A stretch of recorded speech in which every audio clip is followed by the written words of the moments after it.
Pole ಮತ್ತೆ ಆ ರಸ್ತೆ ಅಗಲೀಕರಣಕ್ಕೆ ಶಂಕುಸ್ಥಾಪನೆ ಮಾಡಿ ಇಲ್ಲಿಗೆ ಬಂದಿದ್ದೇನೆ. ಇಲ್ಲಿ ಡಾಕ್ಟರ್ ಬಾಬಾ ಸಾಹೇಬ್ ಅಂಬೇಡ್ಕರ್ ಅವರ ವೃತ್ತದಿಂದ ಮಹಾತ್ಮ ಗಾಂಧೀಜಿ ವೃತ್ತದವರೆಗೆ ಏನ್ ಈಗಾಗಲೇ ಈ ರಸ್ತೆ ಇದೆ, ಈ ರಸ್ತೆ ನವೀಕರಣ ಮಾಡಬೇಕು ಅಂತ ಹೇಳಿ ಇದಕ್ಕೆ 1,20,00,000 ಅನುದಾನ ಇಕ್ಕಿದ್ದೇನೆ. ಎರಡೂ ಕಾಮಗಾರಿಗಳಿಗೆ ಚಾಲನೆ ಕೊಡ್ತಾ ಇದ್ದೇನೆ. ಈ ಕಾರ್ಯಕ್ರಮದಲ್ಲಿ ಬಹಳಷ್ಟು ಬಾಲ್ಕಿ ಪಟ್ಟಣದ ಮತ್ತು ಗ್ರಾಮೀಣ ಭಾಗದ ಎಲ್ಲ ಗಣ್ಯಮಾನ್ಯ ವ್ಯಕ್ತಿಗಳಿದ್ದಾರೆ. ಚವ್ಹಾಣ್ ಅವರು, ಬಸವರಾಜ್ ವಂಕೆ ಅವರು, ಶ್ರೀಮತಿ ಶಶಿಕಲಾ ಅವರು, ಶ್ರೀಮತಿ ಶ್ರೀದೇವಿ ಅವರು, ಓಂಕಾರ ಅವರು, ಅನಿಲ್ ಸುಂಟೆ ಅವರು, ಶಿವಕುಮಾರ್ ಕಲ್ಯಾಣಿ ಅವರು, ಮೊಯಿಜ್ ಅವರು, ಮತ್ತೆ ದಿಲೀಪ್ ಸುಂಟೆ ಅವರು, ಸ್ವಾಮಿ ಅವರು, ಎಲ್ಲ ನಮ್ಮ ಸಂಘಗಳ ಅಧ್ಯಕ್ಷರುಗಳು, ಇಲ್ಲಿ ಕೆಳಗೆ ಕುಳಿತಂತ ನಮ್ಮ ಜರಪ್ಪ ಅವರು ಬಂದಿದ್ದಾರೆ, ವಿಲಾಸ್ ಮೋರೆ ಅವರು ಇದ್ದಾರೆ, ಪ್ರಶಾಂತ್ ಅವರು, ಶ್ರವಣ್ ಗಾಯಕ್ವಾಡ್ ಅವರು, ಅಶೋಕ್ ಬಾವ್ಗೆ ಅವರು, ಕಪಿಲ್ ಅವರು, ಎಲ್ಲ ಬಹಳ ಜನ ಇದಾರಪ್ಪ. ಲಿಯಾಖತ್ ಕೂತಿದಾರ, ಮತ್ತೆ ಚೌಧರಿ ಕೂತಿದಾರ, ಪ್ರಕಾಶ್ ಕೂತಿದಾರ, ಮತ್ತೆ ಇಲ್ಲಿರುವಂತ ಎಲ್ಲ ಅಂತ ಹೇಳ್ತೀನಿ, ಎಲ್ಲ ನಮ್ಮ ಅಭಿಮಾನಿಗಳಿದ್ದೀರಿ, ಎಲ್ಲ ವರ್ತಕರು, ಬೇರೆ ಬೇರೆ ಅಸೋಸಿಯೇಷನ್ ಎಲ್ಲ ಸದಸ್ಯರುಗಳಿದ್ದೀರಿ, ಮುನ್ಸಿಪಾಲಿಟಿಯ ಮಾಜಿ ಸದಸ್ಯರುಗಳಿದ್ದೀರಿ. ಎಲ್ಲ ಮೇಲೆಗಡೆನೂ ಇದ್ದಾರೆ, ಕೆಳಗಡೆನೂ ಕೆಲವರು ಕೂತಿದ್ದಾರೆ. ಮೇಲೆ ಕೆಳಗಡೆ ಎಲ್ಲ ಒಂದೇನೆ. ಇವತ್ತು ನಮಗೆ ಎಲ್ಲರೂ ಅಷ್ಟೇ ಪ್ರಭಾವಿಗಳಿದ್ದೀರಿ, ಗಣ್ಯಮಾನ್ಯ ಇದ್ದೀರಿ. ಹೀಗಾಗಿ ಇವತ್ತು ಎಲ್ಲರಿಗೆ ಇವತ್ತಿನ ಈ ಒಂದು ಕಾರ್ಯಕ್ರಮದ ಹಾರ್ದಿಕ ಅಭಿನಂದನೆ ಮತ್ತು ಶುಭಾಶಯಗಳನ್ನು ಕೊಡ್ತಾ ಇದ್ದಾರೆ. ಬಂಧುಗಳೇ, ಇವತ್ತು ಪಟ್ಟಣಗಳು ವೇಗದ ಗತಿಯಲ್ಲಿ ಬೆಳೀತಾ ಇದ್ದಾವೆ, ನಗರೀಕರಣ ಆಗ್ತಾ ಇದೆ. ಈ ನಗರೀಕರಣ ಆಗುವುದರಿಂದ ಬಹಳಷ್ಟು ಪಟ್ಟಣಗಳ ಮೇಲೆ ಒತ್ತಡ ಬರ್ತದೆ. ನಗರೀಕರಣ ಯಾಕೆ ಆಗ್ತದೆ? ಜನ ನೋಡಿ, ಈಗ ಬಾಲ್ಕಿ ಪಟ್ಟಣ ಅಂದ್ರೆ ಇಲ್ಲಿ ಇಂಜಿನಿಯರಿಂಗ್ ಕಾಲೇಜ್ ಇದೆ. ತಮ್ಮ ಮಕ್ಕಳಿಗೆ ಇಂಜಿನಿಯರಿಂಗ್ ವಿದ್ಯಾಭ್ಯಾಸ ಮಾಡಲಿಕ್ಕೆ ಇಲ್ಲಿ ಹಾಕಿದ್ರು ಅಂದ್ರೆ ಮನೆ ಬಾಲ್ಕಿಯಲ್ಲಿ ಮಾಡಬೇಕು ಅಂತ ಬರ್ತಾರೆ. ಇಲ್ಲಿರುವಂತಹ ಉದ್ಯೋಗ ಇದೆ. ಯಾರಾದ್ರೂ ಕಿರಾಣ ಅಂಗಡಿ ತೆಗಿಬೇಕು, ಕಪಡ ಅಂಗಡಿ ತೆಗಿಬೇಕು, ಫರ್ಟಿಲೈಸರ್ ಅಂಗಡಿ ತೆಗಿಬೇಕು, ಏನ್ ವ್ಯಾಪಾರಸ್ಥರಿದ್ದೀರಿ ನೀವೆಲ್ಲ ಇವತ್ತು ತರಕಾರಿ ಅಂಗಡಿ ತೆಗಿಬೇಕು ಅಂತ ಹೇಳಿದ್ರೆ ಹೋಲ್ಸೇಲ್ ಹೊಸದಾಗಿ ಗ್ರಾಮೀಣ ಭಾಗದಲ್ಲಿ ಇದ್ರೂ ಬಾಲ್ಕಿಯಲ್ಲಿ ಮನೆ ಮಾಡಬೇಕು ಅಂತಾರೆ. ಕೆಲವರು ಆರೋಗ್ಯಕ್ಕಾಗಿ ಬರ್ತಾರೆ, ಕೆಲವರು ಶಿಕ್ಷಣಕ್ಕಾಗಿ ಬರ್ತಾರೆ, ಉದ್ಯೋಗಕ್ಕಾಗಿ ಬರ್ತಾರೆ. ಹೀಗಾಗಿ ಪಟ್ಟಣಗಳ ಮೇಲೆ ಒತ್ತಡ ಜಾಸ್ತಿಯಾಗಿ ರಸ್ತೆ ಇರಲ್ಲ, ಚರಂಡಿ ಇರಲ್ಲ, ಶುದ್ಧ ಕುಡಿ ನೀರು ಸಿಗಲ್ಲ. ಇವತ್ತು ಅನೇಕ ಬಡಾವಣೆಗಳು ಕೊಂಪೆಗಳಂತ ಆಗ್ತವೆ, ಅಲ್ಲೆಲ್ಲ ಸೊಳ್ಳೆಗಳು ಉತ್ಪತ್ತಿ ಆಗ್ತವೆ, ರೋಗಗಳು ಜಾಸ್ತಿ ಆಗ್ತದೆ, ಹಾಸ್ಪಿಟಲ್ಗಳು ಫುಲ್ ಆಗಿಬಿಡ್ತವೆ, ಖಾಸಗಿ ಆಸ್ಪತ್ರೆ ಕಂಪ್ಲೀಟ್ ಇವತ್ತು ಜೋರಾಗಿ ನಡೀತದೆ, ಜನ ಬಹಳ ಕಷ್ಟ ಅನುಭವಿಸ್ತಾರೆ. ಇವೆಲ್ಲ ನಾವು ನೋಡಿದ್ದೇವೆ. ಮತ್ತೆ ಎಲ್ಲಾ ಕಡೆ ಮಾಲಿನ್ಯ ಆಗ್ತದೆ. ಗಾಳಿಯಲ್ಲಿ ಮಾಲಿನ್ಯ, ನೀರಿನಲ್ಲಿ ಮಾಲಿನ್ಯ, ಇವತ್ತು ಆಹಾರದಲ್ಲಿ ಮಾಲಿನ್ಯ, ಶಬ್ದ ಮಾಲಿನ್ಯ, ಎಲ್ಲಾ ಮಾಲಿನ್ಯದಿಂದ ಇವತ್ತು ಬಹಳಷ್ಟು ಸಂಕಷ್ಟ ಎದುರಿಸಿ ಮನುಷ್ಯನ ಆಯುಷ್ಯನೇ ಕಡಿಮೆ ಆಗ್ತಾ ಇರ್ತಕ್ಕಂಥ ನೋಡ್ತಾ ಇದ್ದೇವೆ. ಹೀಗಾಗಿ ಒಂದು ನಗರ ಅಂದ್ರೆ ಯಾವ ರೀತಿ ಅಭಿವೃದ್ಧಿ ಆಗ್ಬೇಕಪ್ಪ, ಸುಂದರ ನಗರ, ಸ್ವಚ್ಛ ನಗರ ಆಗ್ಬೇಕು ಅನ್ನೋಂತ ಹೇಳಿ ಬಹಳ ಎಲ್ಲರ ಒಂದು ನಮ್ಮ ಹಿರಿಯರೆಲ್ಲರ ಕನಸು. ಇವತ್ತು ನಮ್ಮ ತಂದೆಯವರಾದಂತಹ ಪರಮ ಪೂಜ್ಯ ಶತಾಯುಷಿಗಳಾದಂತಹ ಲಿಂಗಕ್ಕೆ ಭೀಮಣ್ಣ ಖಂಡ್ರೆ ಅವರು ಯಾವಾಗಲೂ ಬಾಲ್ಕಿ ಸುಧಾರಣೆ ಮಾಡಬೇಕು ಅನ್ನೋಂತ ಕನಸನ್ನು ಇಟ್ಕೊಂಡಿದ್ರು. ಇವತ್ತು ಅವ್ರು ಯಾವಾಗಲೂ ಹೇಳ್ತಾ ಇದ್ರು. ಹೀಗಾಗಿ ನೀವು ನೋಡ್ತಾ ಇದ್ದೀರಿ, ನಾನು ಶಾಸಕನಾದ್ಮೇಲೆ, ಅದರಲ್ಲಿ ವಿಶೇಷವಾಗಿ ಪೌರಾಡಳಿತ ಸಚಿವನಾದ್ಮೇಲೆ ಬಾಲ್ಕಿಯ ಚಿತ್ರಣವೇ ಬದಲಾವಣೆ ಆಗಿದ್ದು ನಿಮ್ ಕಣ್ಣೆದುರುಗಡೆ ಇಲ್ಲ. ಹಿಂದೆ ಬಾಲ್ಕಿಯಲ್ಲಿ ನಮ್ಮನೆ ಪಕ್ಕದಲ್ಲೇ ನಾನೇ ನೋಡಿದ್ದೇನೆ. ಮಳೆ ಬಂತು ಅಂದ್ರೆ ಇಷ್ಟಿಷ್ಟು ಕೆಸರಿರ್ತಿತ್ತು. ಈ ಕಾಲಿನವರಿಗೆ ನಮ್ಮ ಪ್ಯಾಂಟ್ ಎಲ್ಲ ಕೆಸರಾಯ್ತಿತ್ತು. ಇವತ್ತು ಹಿಂದೆ ಚಪ್ಪಲಿ ಇದ್ರೆ ಹಿಂದೆಲ್ಲ ಕೆಸರು ಬೆತ್ಕೊಳ್ತಿತ್ತು. ಮನೆಗೆ ಹೋದ್ರೆ ಮನೆಗೆಲ್ಲ ಕೆಸರಿನ ಕಾಲಲ್ಲೇ ಹೋಗ್ಬೇಕು, ಆ ಕಡೆ ಈ ಕಡೆ. ಈ ರೀತಿಯಲ್ಲಿ ಒಂದು ಬಾಲ್ಕಿಯಲ್ಲಿ ಪರಿಸ್ಥಿತಿ ಇತ್ತು. ನಿಮ್ಗೂ ಗೊತ್ತಿದೆ. ಆ ಹಳೆಯ ಬಡಾವಣೆ ಏನಿದೆ, ಬಾಲ್ಕಿ ಹಳೆ ಊರು, ಅಲ್ಲಂತೂ ಒಂದು ವಾಹನ ಹೋಗ್ಲಿಕ್ಕೂ ಸಾಧ್ಯ ಇದ್ದಿಲ್ಲ. ಇವತ್ತು ಯಾರಾದ್ರೂ ಅನಾರೋಗ್ಯ ಪೀಡಿತರಾದ್ರೆ ಆಂಬ್ಯುಲೆನ್ಸ್ ಬರ್ತಿಲ್ಲ ಅಲ್ಲಿ. ಯಾಕೆಂದ್ರೆ ಅಂತ ಸಂದರ್ಭದಲ್ಲಿ ನಾನು ಶಾಸಕರಾದ್ಮೇಲೆ ಆ ಭಾಗದಲ್ಲಿ ಇವತ್ತು ಅಗಲೀಕರಣ ಮಾಡಿದೀವಿ. ಅಗಲೀಕರಣ ಮಾಡಿ ಎರಡೆರಡು ರಸ್ತೆ ಹೋಗುವಂಗೆ ಅಲ್ಲಿ ಯಾವ ರೀತಿ ಇರ್ತಿತ್ತು. ಹಳೆ ಊರು ಅಂತ ಹೇಳಿದ್ರೆ ಒಂದು ಕಡೆ ಎಲ್ಲಾ ಕಡೆ ಕತ್ತಲು, ಯಾರು ರಾತ್ರಿ ಯಾರು ಎಕಡೆ ನಡೆದ್ರೆ ಎಕಡೆ ಎಲ್ಲ ಏನೂ ಗೊತ್ತಾಗ್ತಾ ಇದ್ದಿಲ್ಲ. ಎಲ್ಲ ಪಾಪ ಯುವಕರೆಲ್ಲರೂ ಅಲ್ಲಿ ಇಲ್ಲಿ ಕೂತು ಏನೇನೋ ಮಾಡ್ತಾ ಅಲ್ಲೇ ಕೂತಿರ್ತಿದ್ರು. ಮಹಿಳೆಯರಿಗೆ ಓಡಾಡ್ಲಿಕ್ಕೂ ಆಗ್ತಾ ಇರ್ಲಿಲ್ಲ. ಇಂಥ ಒಂದು ಪರಿಸ್ಥಿತಿ ಇತ್ತು. ಹೌದು, ಯಾಕಂದ್ರೆ ಜನರಿಗೆ ಬಹಳ ಬೇಗ ಮರ್ತೋಗ್ತಾರೆ. ಅದಕ್ಕೆ ಹೇಳ್ತಾ ಇದ್ದೀನಿ, ಅಂಥದ್ರಲ್ಲಿ ಬಹಳ ವಿರೋಧ ಮಧ್ಯೆ ನಾವು ಅಗಲೀಕರಣ ಮಾಡಿದೀವಿ.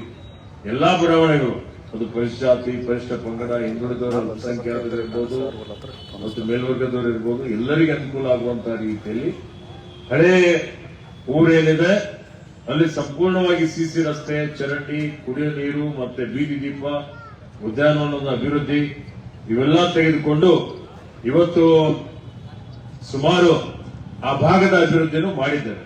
ಅದಾದ್ಮೇಲೆ ಇಲ್ಲಿನೂ ಗಂಜನಲ್ಲಿ ಸಹಿತ ಅಗಲೀಕರಣ ತೆಗೆದುಕೊಂಡು ಇವತ್ತೆಲ್ಲ ಮುಖ್ಯ ರಸ್ತೆಗಳು ಛತ್ರಪತಿ ಶಿವಾಜಿ ಮಹಾರಾಜ ವೃತ್ತದಿಂದ ಇವತ್ತು ಮಹಾತ್ಮ ಗಾಂಧೀಜಿ ವೃತ್ತವರೆಗೆ, ಮಹಾತ್ಮ ಗಾಂಧೀಜಿ ವೃತ್ತದಿಂದ ಇವತ್ತು ಡಾಕ್ಟರ್ ಬಾಬಾ ಸಾಹೇಬ್ ಅಂಬೇಡ್ಕರ್ ಅವರ ವೃತ್ತದವರೆಗೆ, ಮತ್ತೆ ನಮ್ಮ ಗ್ರಾಮೀಣ ತಾಂತ್ರಿಕ ಮಹಾವಿದ್ಯಾಲಯದಿಂದ ಕಲ್ವಾಡಿದಿಂದ ಬರ್ತಾ ಇದ್ದಾಗೆ ನೀವು ನೋಡಬಹುದು ಇಲ್ಲಿಗೆ ಬಸವೇಶ್ವರ ವೃತ್ತದವರೆಗೆ, ನಿಮ್ಮ ಈಗ ವಿವೇಕಾನಂದ ಚೌಕದವರೆಗೆ, ಮತ್ತೆ ಮುಂದೆ ಡಿಪೋವರೆಗೆ, ಡಿಪೋಯಿಂದ ಮತ್ತೆ ಮುಂದೆ ಆತಂಬ್ರವರೆಗೆ ಮುಂದಿನ ರಸ್ತೆ ಸಹಿತ ಹಿಂದೆ ಎಲ್ಲಾ ತಗ್ಗುಗಳು, ಹೊಂಡಗಳು ಎಲ್ಲವೂ ಇದ್ದು ಇವತ್ತು ಅದೆಲ್ಲವನ್ನು ಇವತ್ತು ನಾವು ನಿವಾರಣೆ ಮಾಡಿ ಸುಂದರವಾದಂತಹ ಗುಣಮಟ್ಟದ ಒಂದು ರಸ್ತೆಯನ್ನು, ಚರಂಡಿಯನ್ನು ನಿರ್ಮಾಣ ಮಾಡುವಂತಹ ಒಂದು ಕೆಲಸ ಇವತ್ತು ಬಾಲ್ಕಿಯಲ್ಲಾಗಿದ್ದು ನಿಮ್ಮೆಲ್ಲರ ಕಣ್ಣೆದುರುಗಡೆನೆ ಇದೆ. ಈ ರಸ್ತೆಗಳು ಅಭಿವೃದ್ಧಿ ಆದ್ಮೇಲೆ ನಿರ್ವಹಣೆನೂ ಆಗ್ಬೇಕು. ಈಗ ಈ ರಸ್ತೆ ನವೀಕರಣಕ್ಕೆ 1,20,00,000 ರೂಪಾಯಿ ನೀವು ತಿಳ್ಕೊಳ್ಬಹುದು. ಏನಪ್ಪಾ ಇನ್ನೂ 2 ವರ್ಷ 1 ವರ್ಷ ನಡೀತಿತ್ತು ಅಂತ. ಆದ್ರೆ ಈಗಾಗಲೇ ಇದಕ್ಕೆ 3 ವರ್ಷ ಆಗಿದೆ. ಈ 3 ವರ್ಷ ಆದ್ಮೇಲೆ ನವೀಕರಣ ಮಾಡಿದ್ರೆ ಕಡಿಮೆ ಖರ್ಚಿನಲ್ಲಿ ಆಗ್ತದೆ. ಮತ್ತೆ ಪುನಃ ನಿರ್ಮಾಣ ಮಾಡಬೇಕು ಅಂದ್ರೆ ಇದಕ್ಕೆ 3 ಪಟ್ಟು ಬೇಕಾಗುತ್ತೆ. ಅದಕ್ಕೆ ನಾನು ಇನ್ನೂ ರಸ್ತೆ ಇವತ್ತು ಹದಗೆಟ್ಟುವಂತ ಮುಂಚಿತವಾಗಿಯೇ ಇದಕ್ಕೆ ಮುಂದಾಲೋಚನೆ ಇಟ್ಕೊಂಡು 1,20,00,000 ರೂಪಾಯಿ ಅನುದಾನ ಮಂಜೂರಾತಿ ಮಾಡಿ ಇದಕ್ಕೆ ಡಿವೈಡರ್ ತೆಗೆದುಕೊಳ್ಳುವಂಥದ್ದು, ಮತ್ತೆ ಡ್ರೈನ್ ಟು ಡ್ರೈನ್ ಇಲ್ಲೆಲ್ಲೂ ಧೂಳಾಗ್ಲಿ ಮತ್ತೊಂದಾಗ್ಲಿ ಬರಬಾರದು ಅನ್ನುವಂತ ರೀತಿಯಲ್ಲಿ ಈ ರಸ್ತೆ 2 ತಿಂಗಳ ಒಳಗಾಗಿ ಸುಧಾರಣೆ ಮಾಡಿ ಬಾಲ್ಕಿ ಪಟ್ಟಣದ, ಬಾಲ್ಕಿ ಕ್ಷೇತ್ರದ ಜನರಿಗೆ ಲೋಕಾರ್ಪಣೆ ಮಾಡಬೇಕು ಅನ್ನುವಂತ ಒಂದು ಸೂಚನೆಯನ್ನು ಅಧಿಕಾರಿಗಳಿಗೆ ಮತ್ತು ಗುತ್ತಿದಾರರಿಗೆ ಕೊಟ್ಟಿದ್ದೇನೆ ಅನ್ನುವಂತ ಮಾತನ್ನು ಹೇಳಲಿಕ್ಕೆ ಬಯಸ್ತಾ ಇದ್ದೇನೆ. ಹಾಗೆ ನೀವೆಲ್ಲ ನೋಡಿದ್ರಿ, ದಾದರ್ ಮೇಲಿಂದ ಇವತ್ತು ನಾವೇನು ಅಂಬೇಸಂಗಿ ಕ್ರಾಸ್ ಕಡೆ ಹೋಗ್ತಾ ಇದ್ದೀವಿ. ಆ ರಸ್ತೆ ಬಹಳ ಇಕ್ಕಟ್ಟಾಗಿತ್ತು. ನಾನೇ ಬರ್ತಾ ಇದ್ದಾಗ ಈ ಕಡೆಯಿಂದ ಯಾವ್ದಾದ್ರು ವಾಹನ ಬಂತು ಅಂದ್ರೆ ಇನ್ನೊಂದು ವಾಹನ ಆ ಕಡೆಯಿಂದ ಬರ್ಲಿಕ್ಕೆ ತೊಂದರೆ ಆಗ್ತಾ ಇತ್ತು. ಅಲ್ಲಿನೂ ಒಂದು ರಿಟೈನಿಂಗ್ ವಾಲ್ ತೆಗೆದುಕೊಂಡು ಆ ರಸ್ತೆ ಅಗಲೀಕರಣ ಮಾಡ್ಲಿಕ್ಕೆ 2 ಕೋಟಿ ರೂಪಾಯಿ ಅನುದಾನ ಮಂಜೂರಾತಿ ಮಾಡಿಸಿದ್ದೇನೆ. ಅದಕ್ಕೂ ಚಾಲನೆ ಕೊಟ್ಟಿದ್ದೇನೆ. ಆ ಕಾಮಗಾರಿನೂ 2-2.5 ತಿಂಗಳಲ್ಲಿ ಪೂರ್ತಿಗೊಳಿಸಿ ಅದನ್ನು ಲೋಕಾರ್ಪಣೆ ಮಾಡಲಾಗುವುದು ಅಂತ ಹೇಳಿ ತಮ್ಮೆಲ್ಲರಿಗೆ ಹೇಳಲಿಕ್ಕೆ ಬಯಸ್ತಾ ಇದ್ದೇನೆ. ಬಾಲ್ಕಿ ಪಟ್ಟಣ ಬಹಳ ಸುಂದರವಾಗಿ ಭವ್ಯವಾಗಿ ಅಭಿವೃದ್ಧಿ ಆಗ್ತಾ ಇದೆ. ಇವತ್ತು ಕೆರೆಗೆ ಹಿಂದೆ ಸುಮಾರು 6-7 ಕೋಟಿ ರೂಪಾಯಿ ಕೊಟ್ಟು ಅಭಿವೃದ್ಧಿ ಮಾಡಿದ್ದೇನೆ. ಈಗ ಮತ್ತೆ ಪುನಃ ಕೆರೆ ಅಭಿವೃದ್ಧಿಗೆ 15 ಕೋಟಿ ರೂಪಾಯಿ ಅನುದಾನ ಮಂಜೂರಾತಿ ಮಾಡಿಸಿ ಅದಕ್ಕೆ ಇನ್ನೂ ಟೆಂಡರ್ ಆಗಬೇಕಾಗಿದೆ. 1 ತಿಂಗಳು 1.5 ತಿಂಗಳ ಒಳಗಾಗಿ ಟೆಂಡರ್ ಮಾಡಿ ಬರುವ 6 ತಿಂಗಳು 1 ವರ್ಷಗಳ ಒಳಗಾಗಿ ಆ ಕೆರೆ ಅಭಿವೃದ್ಧಿನೂ ಬಹಳ ವಿಶಿಷ್ಟವಾಗಿ ಬೀದರ್ ಜಿಲ್ಲೆಯಲ್ಲಿ ಅಂತ ಒಂದು ಕೆರೆ ನೋಡ್ಲಿಕ್ಕೆ ಬೇರೆ ಕಡೆ ಸಿಗೋದಿಲ್ಲ.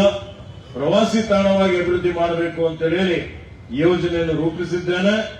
ಮತ್ತೆ ಈ ಬರುವ ಡಿಸೆಂಬರ್ ಒಳಗಾಗಿ ಅದನ್ನು ಪೂರ್ಣಗೊಳಿಸಿ ಇವತ್ತು ಬಾಲ್ಕಿ ಒಂದು ರೀತಿಯಲ್ಲಿ ಎಲ್ರಿಗೂ ಆಕರ್ಷಣೆ ಆಗಬೇಕು ಅನ್ನುವಂತ ರೀತಿಯಲ್ಲಿ ಅದನ್ನು ಅಭಿವೃದ್ಧಿ ಮಾಡುವಂತ ಕೆಲಸ ನಾವು ಮಾಡ್ತೇವೆ ಅನ್ನುವಂತ ಮಾತನ್ನು ಹೇಳಿಕೆ ಬಯಸ್ತಾ ಇದ್ದೇವೆ. ಆಸ್ಪತ್ರೆ ಕಟ್ಟಡ ನೀವು ನೋಡ್ತಾ ಇದ್ದೀರಿ, ವೇಗದ ಗತಿಯಲ್ಲಿ ನಡೀತಾ ಇದೆ. 1ನೇ ಫ್ಲೋರ್ ಬಿದ್ದಿದೆ, ಇನ್ನು 2ನೇ ಫ್ಲೋರ್ ಆಗಬೇಕು. 16 ಕೋಟಿ ಈಗಾಗಲೇ ಕೆಕೆಆರ್ಡಿಬಿಯಲ್ಲಿ ಟೆಂಡರ್ ಆಗಿದೆ. ಇನ್ನೂ 14 ಕೋಟಿ ಮಂಜೂರಾತಿ ಮಾಡಿಸಿದ್ದೇನೆ ಆರೋಗ್ಯ ಇಲಾಖೆ ವತಿಯಿಂದ. ಅದು ಟೆಂಡರ್ ಆಗಬೇಕಾಗಿದೆ. ಆ ಟೆಂಡರ್ ಕಾಮಗಾರಿ 1.5 ತಿಂಗಳಲ್ಲಿ ಆಗುತ್ತೆ. ಮತ್ತೆ 32 ಕೋಟಿ ರೂಪಾಯಿ ವೆಚ್ಚದಲ್ಲಿ ಇವತ್ತು ಈ ಒಂದು ಅತ್ಯಂತ ಎಲ್ಲಾ ಸುಸಜ್ಜಿತವಾದಂತಹ ಆಸ್ಪತ್ರೆ. ಯಾರು ನಮ್ಮ ಬಡವರು ಬೀದರ್ಗೆ, ಕಲಬುರಗಿಗೆ, ಹೈದರಾಬಾದ್ಗೆ ಹೋಗೋ ಅವಶ್ಯಕತೆ ಇರಬಾರದು. ಎಲ್ಲಾ ರೀತಿಯ ಸೌಲಭ್ಯಗಳು ಇಲ್ಲೇ ಸಿಗಬೇಕು ಅನ್ನುವಂತ ರೀತಿಯಲ್ಲಿ ಇವತ್ತು ಕೈಗೆಟುಕುವ ದರದಲ್ಲಿ ಫ್ರೀಯಾಗಿ ನಮ್ಮ ಜನರಿಗೆ ಆರೋಗ್ಯದ ಸೇವೆ ಸಿಗಬೇಕು ಅಂತ ಹೇಳಿ ಈ ಆಸ್ಪತ್ರೆ ನಿರ್ಮಾಣ ಕಾಮಗಾರಿ ನಡೀತಾ ಇದೆ. ಇದನ್ನು 1.5 ವರ್ಷಗಳ ಒಳಗಾಗಿ, ಯಾಕಂದ್ರೆ ದೊಡ್ಡ ಕೆಲಸ ಇದೆ, ಅಷ್ಟು ಬೇಗ ಆಗೋದಿಲ್ಲ. ಈಗ ಪ್ರಾರಂಭ ಆಗಿದೆ. ಮತ್ತೆ ಇದು ಮುಂದಿನ ವರ್ಷ 2027 ಜೂನ್ ಒಳಗಾಗಿ ಅಥವಾ ಡಿಸೆಂಬರ್ ಒಳಗಾಗಿ ಅದನ್ನು ಪೂರ್ಣಗೊಳಿಸಿ ಅದನ್ನು ಲೋಕಾರ್ಪಣೆ ಮಾಡ್ತೀವಿ ಅನ್ನುವಂತ ಮಾತನ್ನು ತಮ್ಮೆಲ್ಲರಿಗೆ ಹೇಳಿಕೆ ಬಯಸ್ತಾರೆ. ಈಗ ನಾವು ಅಂಬೇಸಂಗಿ ರೋಡ್ ಕಡೆ ಒಂದು ಸುಂದರವಾದಂತಹ ಭವ್ಯವಾದಂತಹ ಕ್ರೀಡಾಂಗಣ ನಿರ್ಮಾಣ ಕಾಮಗಾರಿ ನಡೀತಾ ಇದೆ. ಅದು ನಾನು ಮಾರ್ಚ್ ಏಪ್ರಿಲ್ ಒಳಗಾಗಿ ಮಾಡಿ ಎಂದಿದ್ದೇನೆ. ಬಹಳ ಕಠಿಣವಾದಂತಹ ಒಂದು ಕೆಲಸ ಇದೆ. 2-3 ತಿಂಗಳು ಜಾಸ್ತಿ ಬೇಕು ಅಂತ ಕೇಳ್ತಾ ಇದ್ದಾರೆ. ಆದರೆ ಜೂನ್ ಒಳಗಾಗಿ ಈ ಮಳೆಗಾಲ ಬರೋಕ್ಕಿಂತ ಪೂರ್ವದಲ್ಲಿ ಇವತ್ತು ಆ ಕಾಮಗಾರಿಯನ್ನು ಪೂರ್ಣಗೊಳಿಸ್ತೇವೆ ಅನ್ನುವಂತಹ ಮಾತನ್ನು ತಮ್ಮೆಲ್ಲರಿಗೆ ಹೇಳಿಕೆ ಬಯಸ್ತಾರೆ. ಇದರ ಜೊತೆಯಲ್ಲಿ ಒಂದು ಯೋಜನೆ ಹಾಕಿಕೊಂಡಿದ್ದೇನೆ. ನಮ್ಮ ಏನ್ ತಹಶೀಲ್ ಆಫೀಸ್ ಇದೆ ಅದು ಸೌಧ, ವಿಧಾನಸೌಧದ ಮಾದರಿಯಲ್ಲಿ ಬಾಲ್ಕಿಯಲ್ಲಿ ಹ್ಯಾಂಗ್ ಕೋರ್ಟ್ ಮಾಡಿದೀವಲ್ಲ, ಅದಕ್ಕಿಂತ ಉತ್ತಮವಾಗಿ ಒಂದು ಪ್ರಜಾಸೌಧ ಮಾಡಬೇಕು ಅಂತ ಹೇಳಿ ಈ ನಮ್ಮ ಏನು ಇವತ್ತು ನೀರಿನ ಒಂದು ಶುದ್ಧೀಕರಣ ಘಟಕ ಕಾಲೇಜಿನಿಂದ ಸ್ವಲ್ಪ ಮುಂದೆ ಇದೆ, ಅಲ್ಲಿ ಫಿಲ್ಟರ್ ಬೆಡ್ ಹತ್ರ ಅಲ್ಲಿ ಒಂದು 3 ಎಕರೆ ಜಮೀನಿನಲ್ಲಿ ಅದನ್ನು ಮಾಡಬೇಕು ಅಂತ ಹೇಳಿ ಒಂದು ವಿನ್ಯಾಸ ತಯಾರು ಮಾಡಲಿಕ್ಕೆ ಹೇಳಿದ್ದೇನೆ. ಆ ವಿನ್ಯಾಸ ತಯಾರಾದ್ಮೇಲೆ ಮುಂದಿನ ವರ್ಷ ಅದಕ್ಕೆ ಅನುದಾನ ಕೊಟ್ಟು ಒಂದು 15ರಿಂದ 20 ಕೋಟಿ ರೂಪಾಯಿ ಅನುದಾನ ಅದಕ್ಕೆ ಕೊಟ್ಟು ಒಂದು ಭವ್ಯವಾದಂತಹ ಒಂದು ಕಟ್ಟಡ, ಅಲ್ಲಿ ಎಲ್ಲಾ ಕಚೇರಿಗಳು ಒಂದೇ ಕಡೆ ಇರುವಂತಹ ರೀತಿಯಲ್ಲಿ ಆ ಕಟ್ಟಡ ನಿರ್ಮಾಣ ಕಾಮಗಾರಿಯನ್ನು ಮಾಡ್ತೇವೆ ಅನ್ನುವಂತ ಮಾತನ್ನು ತಮ್ಮೆಲ್ಲರಿಗೆ ಹೇಳಿಕೆ ಬಯಸ್ತಾ ಇದ್ದೇನೆ. ಹೀಗಾಗಿ ಬಾಲ್ಕಿಯಲ್ಲಿ ಸುಮಾರು 4-5 ಸಮುದಾಯ ಭವನಗಳು ಮಾಡ್ತಾ ಇದ್ದಾವೆ. ಈಗಾಗಲೇ ಬುದ್ಧ ಮಂದಿರ ಆದಷ್ಟು ಬೇಗ ಒಂದು 2-3 ತಿಂಗಳಲ್ಲಿ ಅದನ್ನು ಲೋಕಾರ್ಪಣೆ ಮಾಡಬೇಕಾಗಿದೆ. ಅದರ ಜೊತೆಯಲ್ಲಿ ಸಿದ್ದರಾಮೇಶ್ವರ ಭವನ್ ಲೋಕಾರ್ಪಣೆ ಮಾಡೋದಿದೆ. ಹಾಗೆ ಇವತ್ತು 3 ಕೋಟಿ 2 ಕೋಟಿ ಅಂದ್ರೆ ಒಂದು 9 ಕೋಟಿ ರೂಪಾಯಿ ವೆಚ್ಚದಲ್ಲಿ ವಿವಿಧ ಬಡಾವಣೆಗಳಲ್ಲಿ ಇವತ್ತು ನಾವು ಭವನವನ್ನು ನಿರ್ಮಾಣ ಮಾಡ್ತಾ ಇದ್ದೇವೆ. ಈ ಚಿಕ್ಕಚಂದ ರೋಡ್ಗೂ 3.5 ಕೋಟಿ ರೂಪಾಯಿ ಇಕ್ಕಿದ್ದೇನೆ. ಸುಮಾರು 51 ಕೋಟಿ ರೂಪಾಯಿ ಕಾಮಗಾರಿಗಳು ಈಗಾಗಲೇ ಇಲ್ಲಿ ನಡೀತಾ ಇದ್ದಾವೆ. ಬೇರೆ ಬೇರೆ ಗ್ರಾಮೀಣ ಭಾಗದಲ್ಲೂ ಸುಮಾರು ಕಡೆ ಎಲ್ಲಾ ರೀತಿಯ ಅಭಿವೃದ್ಧಿ ಪರ ಕೆಲಸ ಕಾರ್ಯಗಳು ನಡೀತಾ ಇದೆ. ಹೀಗಾಗಿ ಇಲ್ಲಿರುವಂತಹ ಏನು ಉದ್ಯಾನವನ ಇದೆ, ಆ ಉದ್ಯಾನವನ 5 ಉದ್ಯಾನವನವನ್ನು ಆಯ್ಕೆ ಮಾಡಿ 5 ಕೋಟಿ ರೂಪಾಯಿ ಅನುದಾನ ಅದಕ್ಕೂ ಮಂಜೂರಿ ಮಾಡಿಸಿದ್ದೇವೆ. 1ನೇ ಕಾಲಲ್ಲಿ ಯಾರು ಹಾಕಿಲ್ಲ ಅಂತ ಮತ್ತೆ ರೀಟೆಂಡರ್ ಆಗಿದೆ. ಅದನ್ನು ಬರುವ 1 ತಿಂಗಳ ಒಳಗಾಗಿ ಪ್ರಾರಂಭ ಮಾಡ್ತೇವೆ. ಬರುವಂತಹ ದಿನಮಾನಗಳಲ್ಲಿ ಬಾಲ್ಕಿ ಬರೀ ಬೀದರ್ ಜಿಲ್ಲೆ ಅಷ್ಟೇ ಅಲ್ಲ, ಇಡೀ ರಾಜ್ಯದಲ್ಲಿ, ಇಡೀ ಕಲ್ಯಾಣ ಕರ್ನಾಟಕದಲ್ಲಿ ನಂಬರ್ 1 ಅಭಿವೃದ್ಧಿ ಕ್ಷೇತ್ರ ಅನ್ನುವಂತ ಹೆಸರು ಕೊಡುವಂತಹ ರೀತಿಯಲ್ಲಿ ಇದನ್ನು ಅಭಿವೃದ್ಧಿ ಮಾಡಲಾಗುವುದು ಅನ್ನುವಂತ ಒಂದು ಮಾತನ್ನು ಹೇಳಿಕೆ ಬಯಸ್ತಾ ಇದ್ದೀನಿ. ತಾವೆಲ್ಲ ವ್ಯಾಪಾರಸ್ಥರಿದ್ದೀರಿ, ನಿಮ್ಗೆಲ್ಲರಿಗೂ ನಾವು ಎಲ್ಲಾ ರೀತಿಯಲ್ಲಿ ಬೆಂಬಲ ಕೊಟ್ಟಿದ್ದೇವೆ, ಸಹಕಾರ ಕೊಟ್ಟಿದ್ದೇವೆ. ಯಾವುದೇ ರೀತಿಯಲ್ಲಿ ನಿಮಗೆ ತೊಂದರೆ ಆಗದ ರೀತಿಯಲ್ಲಿ ನೋಡಿಕೊಂಡಿದ್ದೇವೆ. ನೀವು ಯಾವಾಗಲೂ ನಮಗೆ ಸಹಕಾರ ಮಾಡಿದ್ದೀರಿ, ಸಹಯೋಗ ಮಾಡಿದ್ದೀರಿ, ನಮ್ಮ ಜೊತೆಯಲ್ಲಿದ್ದೀರಿ, ನಮಗೆ ಬೆಂಬಲ ಕೊಡ್ತಾನು ಬಂದಿದ್ದೀರಿ. ಬಂದ ಕಿವಿ ಮಾತು ನಿಮ್ಗೆ ಏನು ಅಂದ್ರೆ, ನಿಮ್ಮ ಮಳಿಗೆಗಳೇನಿದ್ದಾವೆ, ಕಾಂಪ್ಲೆಕ್ಸ್ಗಳೇನಿದ್ದಾವೆ, ಅದ್ರ ಮುಂದ್ಗಡೆ ಪ್ಲಾಸ್ಟಿಕ್ ಆಗಲಿ ಮತ್ತೊಂದಾಗ್ಲಿ ಬೆಳೆದಾಗ್ಲಿ ಯಾರ್ದವ್ರು ಸ್ವಲ್ಪ ಇವತ್ತು ನಮ್ಮ ಪುರಸಭೆ ಇದೆ, ಅದರ ಜೊತೆಯಲ್ಲಿ ತಾವು ಕೈ ಜೋಡಿಸಬೇಕಾಗ್ತದೆ. ಈ ನಾಲಿಗಳ